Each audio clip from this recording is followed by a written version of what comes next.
jami'a sai da aka ce na kai mafi ƙarshen mataki sannan na bari. So haka ba za a ce ban san jami'a ba.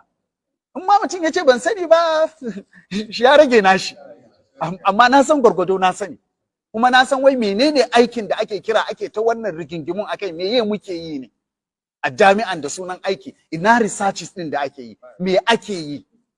Ba fa a yi, ƙarya ce, piracy ne, a kwakwafo aikin wasu a har hada ai kaza a duk ƙarya ne fa wallahi. Aikin awa 4, 5, 6 a sati, aikin koyarwan da mutum yake yi. Ni misali, za a ce wai ai kana supervision. Duk dai faɗi ne, kana research, duk faɗi ne fa ba a yi. Wasu kila suna yi ɗan ɗaiɗaiku, amma ba za a ce gaba ɗaya ba a yi ba, amma 80% ka ko hukunci yana ɗaukan aglab ko ba a yi. In kaga mutum yana research promotion ne yake nema, ya ɗan tattara kila ma ayyukan ɗalibansa ne a ɗan gyaggyara a joint paper ko a'a ya su bashi ya sa sunansa ya publishing a matsayin nasa ne don ya sami promotion. Da ya gama samun promotion alƙalaminsa ya bushe. Ka fahimce ni? Ka bincika mutum nawa ne suka rubuta shafi 100 bayan zaman su professors. Ka je jami'o'i ka bincika. Ka ga abin mamaki. Na tabbatar za ka samu 2/10. 8/10 to bukata ta biya. Shikenan an yi sallama da research.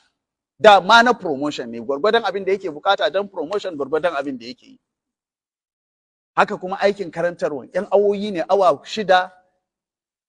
Ina jin dai ni na manta, amma da wahala ka sami mai aikin awa 10 a sati. Da wahala malamin jami'a. Mai 10 credit units a sati. Da wahala. A irin departments din ni da na yi aiki. Maximum 8. Kamar irin mu ma za a ce ko a bar muku 4, wani lokaci 2 za ka ga wani da shi. Na yi ya kai shekara 3, 4 credit units nake ɗauka a sati. Awa 4 kawai a sati. Kuma ba wani research, ƙarya ne za a ce ai research ne kafin ka koyar. Hand out ita yake koyarwa shekara 20. Saboda haka ita ce dai wannan takardar ita ce zai zo ya buɗe ya karantar da ɗalibai. Sun ma haddace. So ba wani research, in an ce maka ana research duk ba gaskiya bane. Wasu ne suna yi ɗaiɗaiku. Ba za ka haɗa kai generalizing ba. Amma majority nake magana akai. Abin da ya koyar bara shi ya koyar bara wancan, shi ya koyar shekara 3 da suka wuce, shi yake koyarwa bana.